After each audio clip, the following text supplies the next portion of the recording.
Hi friends, this video is about how to clean out the filter for the Maytag MHW8630HC front loading washer.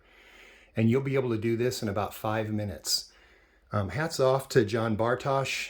His video of this is what got all of this started, and I give him a lot of credit, but I think he went through a lot of frustration that for anybody who's watched that video, you realize you're probably going to kill a day doing it the way he did it. So looking through the comments and seeing what some of the folks said about going through the bottom, I took that a step further and was able to come up with a way to get this done in about 5 minutes, which if you wash a lot of clothes like we do, this is the reason why we got this, because we've got 5 kids. You're going to be doing this on a regular basis. And the whole reason why we needed to do this is because we were just getting some foul odors, and at times it wasn't draining well. So this is what you're going to need. You're going to need a pair of channel lock like pliers. Go to the hardware store first and get a 2-inch ring clamp, a 5/16 nut driver, and if you don't have that, just a regular screwdriver. You are not going to be disconnecting wires. You're not going to be taking out screws. You're not going to need a tub to drain water. You're just going to need a towel, because you're only going to be dealing with about 2 tablespoons of water, the way that this is done. The hardest part of this is also the most dangerous part, and that is the position that it's in right now. So you want to slide this away from the wall, obviously unplug it, and you want to be able to tilt it back against the wall, and it will be safe when you pull it forward and it falls back into place, because you're going to be underneath of it. Okay? If you have concerns, you can have somebody spotting you. You might need an extra set of hands to tip it. This is not a light unit. And so the next thing we're going to do is we're just going to get down on the floor and get underneath. Okay, so you might need a flashlight.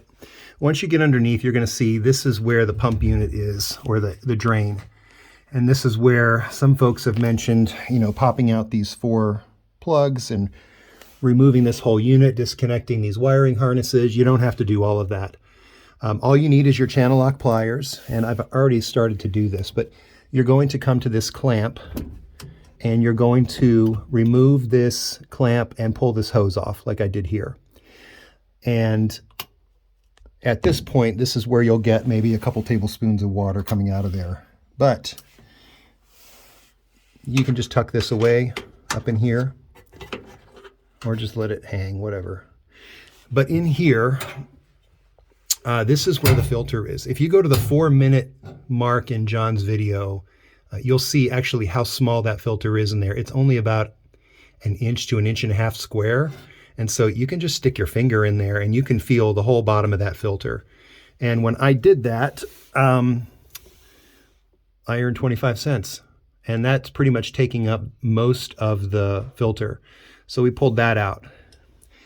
This is where this becomes a great advantage for this unit, because now that you've got this disconnected, take this down and just start shaking it out. Again, like I said, about 2 tablespoons, if that, of water will come out of here, because the rest of it's still in the well of the tub. And when I did that, this is what came out. I don't know what this is. Part of a sock, a child's play spoon, 3 of my stainless steel collar tabs, which I've been looking for, a bead, and a screw. So all of that was up inside, and you can, in fact, right now, let's see, I think I hear something else in there, but you can just squeeze this and just shake it. If anything comes out, I played with this for a minute or so, and then it came out. Now at that point, or at this point, we're going to get rid of this thing because it's a pain to put it back on. And this is where you get your 2-inch ring, and you're going to shrink it down until it fits nice and snug. Not snug. You're going to want some free play in this, because you're going to have to go over the nipple on that thing there. So I'm gonna pause this and get this bad boy on here, because I need 2 hands. Okay, so now that I've got it on, you can see at the top there's this tooth. Well, on the top of the this fitting here, you can see there's a tooth up there, and there's a matching groove to align it. And so you'll take that and you will put this guy up here.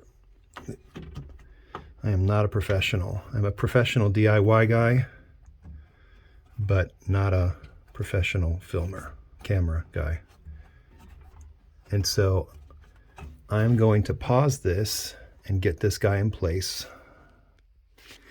Okay, so now once it's in place and that groove is lined up with the tooth, what I actually do is I switch over. I'm right hand dominant. I'm going to reach over and I'm going to grab this hose with my right hand, and then with my left hand I can get up there to the nut and I can tighten that. And you can hold it in place. Again, so I'm working with my arms crossed over one another because I can't, with the bottom of the washer here, you can't, if I'm right-handed, I can't get up in there. So then I'll just tighten that down and you are done until the next time it starts to smell or it stops draining.